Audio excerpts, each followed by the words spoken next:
آپ سبھی کا خیر مقدم ہے آپ کے اپنے official YouTube channel Chowk and duster academy میں ایک بار پھر سے، اور آج آپ کے لیے ایک اہم ویڈیو لے کے میں حاضر ہوا۔ آپ لوگ بخوبی جانتے ہیں کہ علی گڑھ مسلم یونیورسٹی کے ایم اے اردو کا جو امتحان ہے وہ آپ کا 15 تاریخ کو ہونا طے ہے، یعنی کہ 15 جون 2025 کو آپ لوگوں کا امتحان ہے۔ تو اسی سیریز میں آپ لوگوں کے لیے ہم لوگوں نے کلاسز پرووائڈ کرا رہے ہیں یوٹیوب پر۔ اس کے ساتھ ساتھ آپ کو ٹیسٹ سیریز پرووائڈ کرائی جا رہی ہے جو کہ ہمارے ایپ پر ہوتی ہیں۔ صبح 8 بجے سے لے کے شام کے 8 بجے تک آپ کو آبجیکٹیو ٹیسٹ سیریز جو ہے وہ کرائی جا رہی ہے۔ اس کے ساتھ ساتھ آپ کو PYQ یعنی کہ پریویس ایئر کوشچنس پیپر کا سولوشن بھی YouTube per free of cost کرایا جا رہا ہے، اور اس کے ساتھ ساتھ آپ لوگوں کا جو 30 نمبر کا سبجیکٹیو پیپر آئے گا آپ کے امتحان میں، اس کی بھی تیاری جو ہے وہ کرائی جا رہی ہے۔ تو اسی سیریز میں آج ہمارے آپ لوگوں کے لیے ایک نیا سوال لے کر آئے ہیں، اور سوال ہے تذکرہ آب حیات پر تنقیدی نوٹ لکھیے۔ تو اس طریقے سے سوال آتا ہے جو آپ کو لکھنا ہے۔ تو اسی سیریز میں آج جو ہے وہ ہم لوگ آب حیات جو محمد حسین آزاد کی کتاب ہے اس پر روشنی ڈالیں گے، تاکہ آپ لوگ جو ہے وہ ایگزام میں کس طریقے سے لکھنا ہے، کیا کیا لکھنا ہے، کون سی ہیڈنگ پر خاص طور پر خیال رکھنا ہے، وہ آج ہم اس کلاس میں نظر ثانی کر کے اسے پڑھیں گے۔ آپ لوگ اس PDF کو 9045220432 پر بھی جو ہے وہ لے سکتے ہیں۔ اس نمبر پر رابطہ کر کے آپ کو جو ہے وہ اپنا نام، اپنے اسٹیٹ کا نام اور اس سوال کا نام لکھ کے میسج کر دیں گے تو آپ کو آٹومیٹکلی جو ہے وہ مل جائے گی۔ چلیے پھر آج کی کلاس کو شروع کرتے ہیں۔ آج کا جو ہمارا سوال ہے اس کا جواب اس طریقے سے ہے۔ تذکرہ آب حیات کا ایک تنقیدی مطالعہ ہمیں کرنا ہے۔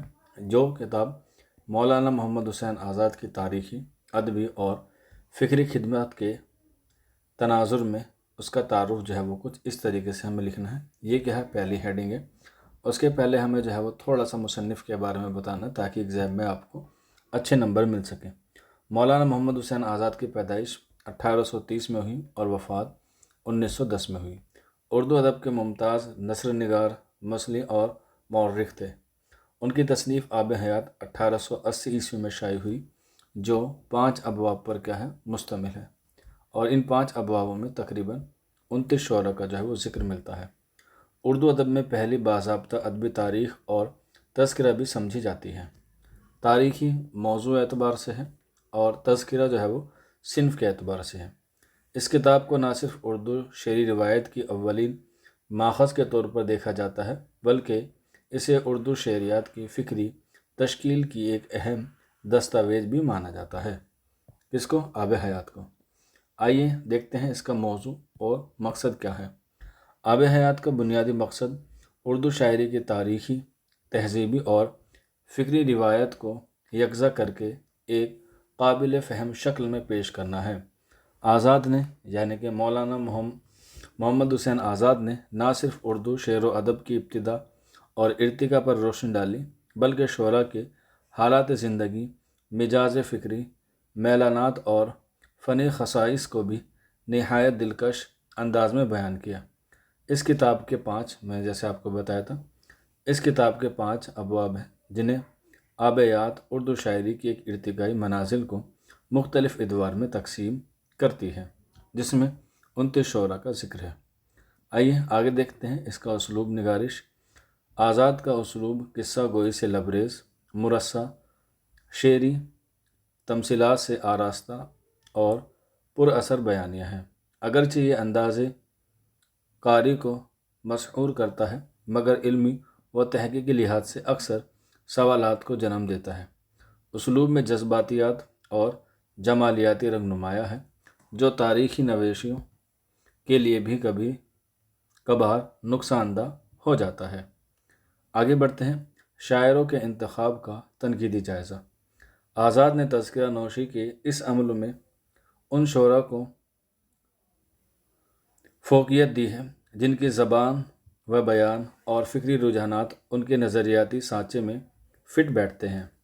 بعض اہم شعراء جیسے میر حسن، آتش یا انیس کو واجب مقام نہیں دیا گیا۔ یہ انتخابی ذاتی پسندیدہ اور ناپسند فکری میلان کا عکاس ہے۔ آگے دیکھتے ہیں اس کے بعد آب حیات کی ادبی و فکری اہمیت کیا ہے؟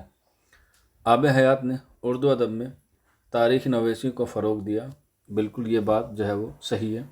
اس کے بعد اس کتاب نے ادبی شعور، فنی جمالیات اور زبان و بیان کی اہمیت کو اجاگر کیا۔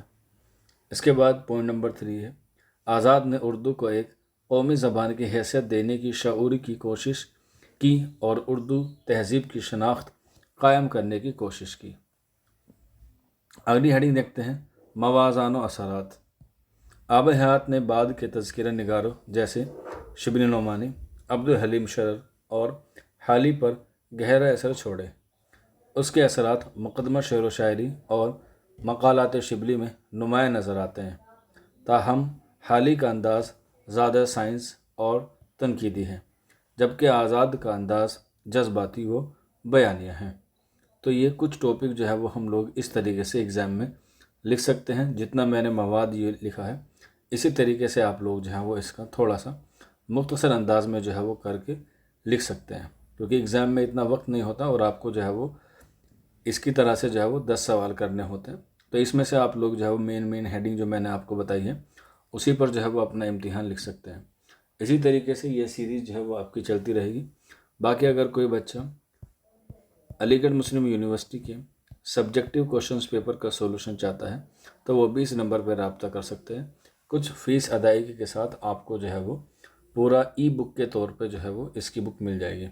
ساتھ کے ساتھ آپ لوگوں کو معلوم بھی ہوگا کہ آبجیکٹیو ٹائپ پہ جو ہے وہ اس کی ایک بک ہے جس کا نام ہے انتخاب سوالات حصہ دوم، جو محض 299 روپے کی ہیں، جس میں علی گڑھ مسلم یونیورسٹی کے PYQ پیپر ہیں، یعنی کہ پریویس ایئر کوشچنس پیپر ہیں۔ تو آپ لوگ جو ہے وہ اس کتاب کو بھی لے کے پریکٹس کر سکتے ہیں، اس سے جو ہے وہ آپ کو ضرور استفادہ ہوگا۔ اس کی کیا تصویر ہے، اس کی کیا فہرست ہے، وہ میں آپ کو جو ہے وہ آنے والی ویڈیوز میں بتاؤں گا۔ آج کے سیشن میں اتنا ہی تھا۔ شکریہ فار واچنگ دس ویڈیو۔